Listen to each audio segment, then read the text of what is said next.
Ahmedabad വിമാനാപകടത്തിൽ judicial അന്വേഷണം ആവശ്യപ്പെട്ട federation of Indian pilot association AAIB അന്വേഷണം മാനദണ്ഡങ്ങൾ ലംഘിച്ചാണെന്നും വ്യോമയാന മന്ത്രാലയത്തിന് അയച്ച കത്തിൽ ആരോപിക്കുന്നു.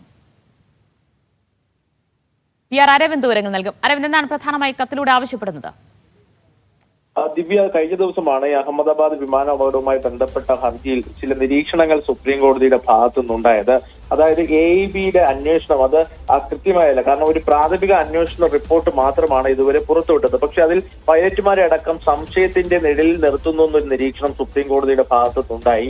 ഇതിന് പിന്നാലെയാണ് ഇപ്പോൾ federation of Indian pilot association കേന്ദ്ര വ്യോമയാന മന്ത്രാലയത്തിന് കത്തയച്ചിരിക്കുന്നത്. ജുഡീഷ്യൽ അന്വേഷണം നടത്തണമെന്നതാണ് ഇപ്പോൾ പൈലറ്റ്മാരുടെ സംഘടനയുടെ ആവശ്യം. അതുപോലെ തന്നെ AAIBയുടെ അന്വേഷണം അത് മാനദണ്ഡങ്ങൾ ലംഘിച്ചുവെന്നും ഇപ്പോൾ ഈ ഫെഡറേഷൻ ഓഫ് പൈലറ്റ്മാരുടെ അസോസിയേഷൻ ചൂണ്ടിക്കാണിക്കുന്നു. കാരണം 3 മാസം പിന്നിട്ടിട്ടും ഇതുവരെ ഈ അപകടം എന്താണ് യഥാർത്ഥ കാരണമെന്ന് വ്യക്തമായിട്ടില്ല. പ്രാഥമിക അന്വേഷണ റിപ്പോർട്ട് പുറത്തുവിട്ടതിലൂടെ അത് വലിയ രീതിയിലുള്ള തെറ്റിദ്ധാരണ ജനങ്ങൾക്കിടയിൽ പരത്തുവാനുള്ള സാധ്യത ഉണ്ടാക്കിയെന്ന് തന്നെ പൈലറ്റ്മാരുടെ സംഘടന ചൂണ്ടിക്കാണിക്കുന്നു. ഇതുകൂടാതെ തന്നെ ദുഃഖം രേഖപ്പെടുത്തുന്നു എന്ന വ്യാജേന ഈ AAIBയുടെ പ്രതിനിധികൾ ഈ പൈലറ്റുമാരുടെ വീടുകൾ സന്ദർശിച്ചുവെന്നും ഈ കത്തിൽ ചൂണ്ടിക്കാണിക്കുന്നുണ്ട്. അതിലും ജുഡീഷ്യൽ അന്വേഷണം വേണമെന്നും ഇത്തരത്തിൽ മാനദണ്ഡങ്ങളും നിയമങ്ങളും ലംഘിച്ചുകൊണ്ടാണ് AAIB മുന്നോട്ട് പോകുന്നതെന്നുമാണ് ഇപ്പോൾ കത്തിൽ ചൂണ്ടിക്കാണിച്ചിരിക്കുന്നത്.